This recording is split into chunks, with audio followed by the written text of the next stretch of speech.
Hi, I'm Natasha Gutierrez, and this is One on One.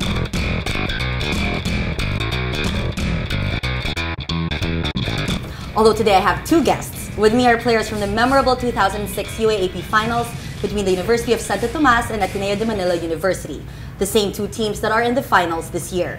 UST won the series in 3 games back in season 69, and now Ateneo leads the best of 3 series 1-0.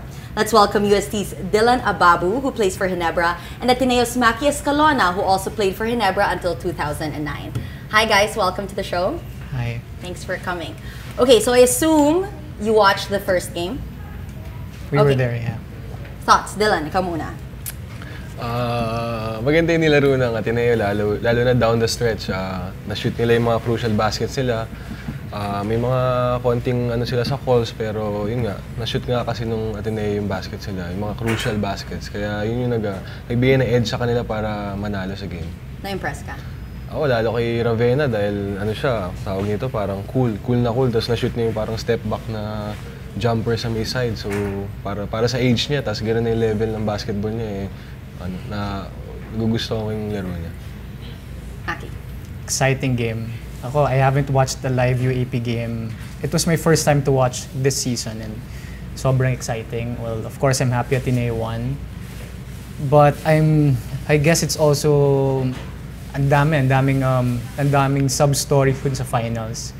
And iba yung atmosphere eh. I guess it's also because one, Ateneo has a good crowd. We all know how much school spirit Ateneo brings in. Same time, yung intensity nung crowd ng UST naman. So I'm happy Ateneo won, but I'm pretty sure that it should be another exciting ball game come Thursday. Dylan, all teams that win game 1 usually go on to win the series, no? 80% or Except for, I mean, I don't know, what do you think? Makakabawi pa ba UST? Sabi nga ni Coach Pido, no one trains for second place eh. So talagang pilitin nilang manalo game 2 kasi siyempre gusto nilang ma-relieve ang 2006 championship ngayong 2012. So no choice, no option but to win game 2. Do you think UST has what it takes? Huwag muna tayo mag-expect, yun yung sinasabi ko sa mga tao. Baga, basta suporta lang tayo sa Growling Tigers natin. Basta yun, alam naman natin na ibibigay nila lahat. Maki, Ateneo won, right? But at the end of the first half, they were down by 9 points. correct, yeah. And they came back on the third, exploded with 30 points in the third quarter. Do you think this is going to hurt them in the future 2 games? I mean, they were able to recover this time, but what do you think? Well, for me, the key is I know UST will come out very, very strong. I think they should match the intensity that UST will bring. Knowing Coach Pido and knowing the players of UST, gagawin nila lahat for them to extend the series to a game 3. So my feeling is that it's very crucial that Ateneo plays very well on the first half. They need to be the aggressors. They need to be the one to dictate tempo for the second game. And as much as possible, sana hindi na umabot ng game 3. Like what I said, there are a few exceptions, and sorry to say, the 2006 team, even if we won the first game, we lost the series. So again, it's not over until they win 2 games. So Ateneo should win the Thursday's game. Ikaw, Dylan, what do you think? Yun nga, tulad na sinabi ni Kuya Maki, UST should come out na very strong, very aggressive din. Kailangan ma-match nila energy natin ma-stop nila yung fast-breaking style of offense ni Coach Norman. Saka maging maganda yung game plan, lalo yung switching ng defense ni Coach Pido. Importante yun kasi madaming scorer sa Ateneo.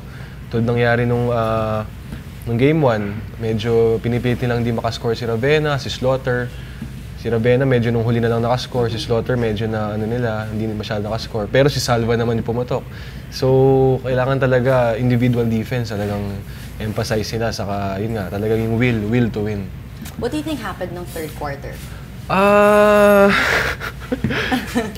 Yun nga, yung run ng Ateneo, I think 9-0. Tapos, tsaka nakapag timeout si Coach Pido. Tapos, kumbaga nakuha ng Ateneo yung momentum nila. Si Salva nakuha yung confidence. Si Ravenna nakuha din yung confidence. Tapos, nakita ko marami silang offensive rebounds nung third quarter. So, parang nakita ko na mas gusto ng Ateneo yung second half. No first half, grabe yung intensity ng UST. Pagdating na second half, medyo mas gigil yung Ateneo na mag-dive sa loose ball. So yung second chance points yung nakita kong edge na nakuha ng Ateneo kaya nanalo. Do you think experience has a factor? Of course, kasi sila Salva, sila Buenafe, 4 years na sa finals, puro champion. Kumbaga, karamihan din ng mga teammates nila, puro mga may finals experience na rin. Sa UST, wala ni isa. So yun. When you started, the third quarter, when they started the game, what were you thinking? Was it like, oh, we're so far behind, they need to explode now? Did you expect them to come back that big? I think it was a 14-0 run at one point. What were you thinking as someone from the audience and someone who had played before? Watching them play the way they played on the first half, obvious they were very flat. They were playing tentative. Tapos they were just taking, kumbaga USC was really dictating the tempo. But I guess what Coach Norman did and what Ateneo did was to revert back to what worked for them the whole season. That was going to the inside game, asserting yung inside presence ni Greg Slaughter. I think Greg Slaughter only had 5 points, but he was very crucial dun sa third quarter run. Kasi gaya ng sinabi ni Dylan, yung mga second chance points. I'm not sure kung ano stats niya with the rebounds, but I'm sure he was really a key factor dun sa third quarter run nila. Okay. From what you saw in Game 1, sa tingin ninyo, what are the strengths of your specific team and what are the weaknesses? Siguro I'll start out with okay, so for UST, the UST's UST. I guess what they bring in is they're very unpredictable. Coach Pido, napaka-unpredictable niyan, unorthodox yung style niya. That's why a lot of people are actually amazed by... Iba siya eh. He has a way of motivating UST. But I guess yung nagiging kulang, especially it was evident on the first game, they run on a 6 or 7 man rotation. But those 6 players are very good, very talented. Nandiyan sila Mariano, nandiyan sila Fortuna, of course, Kareem Abdul, Jerick Teng. Yung mga yun, they're very good. But down the stretch, I think what the big factor for Ateneo is they have around 8 or 9 players which Coach Norman can really rotate. And lumabas yun no fourth quarter, lumabas yung laro nung mga second stringers. So you think the bench is deeper for Ateneo? Yeah, definitely. Okay. Ayun, like sinabi ni Kuya Maki, yung rotation. Yung rotation ng ano. Okay din ba? Hindi, ilan batches ba ako hires? 2 batches lang. Walang kuya. Ayun, baling rotation natin kumbaga, alam ni Coach Norman gamitin yung ano, kahit from player 1 to player 15 or 14. Naging disadvantage ng game, hindi pumutok si Fortuna saka si Bautista. Kumbaga, ang strength talaga ng UST, 3-point shooting eh. Pag hindi gumana sa 3 points, bigay kay Kareem Abdul. Low post game. Okay naman si Kareem, decent naman yung game niya. Maganda yung pinakita niya. Yun nga lang, medyo missing link si Fortuna saka si Bautista. May mga crucial 3 si Bautista na kung pumasok yun pwedeng maiba yung result ng game. So yun nga, kailangan talaga pumutok yung mga 3-point shooters ng UST. So yun ang kailangan nila change to win the next 2 games? More confidence, saka more assertiveness na lahat na itira nila papasok. Saka syempre, defense, saka yung offensive rebounding, like sinabi ko kanina. Kulang ng rebounds. Oo yung will to get the ball, medyo mas ano yung Ateneo ng second half eh. Okay, balik tayo sa 2006. Okay? Maki, what do you think this team has that your team in 2006 may not have had? What do you think is different in this team? You know, I've always said it's a very interesting subplot, 2006. But knowing Ateneo, knowing Coach Norman, I think he's gotten over 2006. It's media worthy. It's something. I think it's something that UST is using to their advantage to motivate the players. But on Ateneo's side, knowing the program, they've completely forgotten about 2006. What they have now is that the program itself has more experience. They know how to use, they know how to maximize their talent, they know how to, the coaching staff itself has so much experience, 5 championships. So I think they know better, definitely. They're not thinking about 2006. I think they're just thinking of Thursday's game. Ikaw, Dylan. What do you think? Similarities of the UST team in this one? Same coach pa rin. Si Coach Pido pa rin kami noon. Same group of managers. In fact, dagdagan pa. Actually, mas may edge yung team ngayon dahil meron silang Karim Abdul. Nung panahon namin, wala naman talaga kami center. Si Jervy Cruz lang eh. Halos kasing laki lang din namin. Kasi yung ibang guards nga, matangkad pa kay Jervy. So yun yung height. Dahil nga nandun si Abdul. Sa depth ng bench, almost the same. Kasi marami rin kami mga wing guys doon na matatangkad. Like ngayon, sila Ferrer, Mariano, sila Teng. Kumbaga, same din. Yun nga lang, sobrang experience na si Coach Norman. After nung 2006, natalo lang sila sa Lasal ng 2007, right, kuya? Tapos 2008, puro champion na yun. So, sobrang experience si Coach Norman, saka magaling siya mag-adjust. Like, in the first half, ganda ng nilalaro ng USC, may ginawa siya. Pagdating ng second half, nahirapan kaming labanan yung ginawa niyang adjustment. So, yun, kumbaga, yung experience ng Ateneo yung ang kailangan, I mean, ang may edge sila.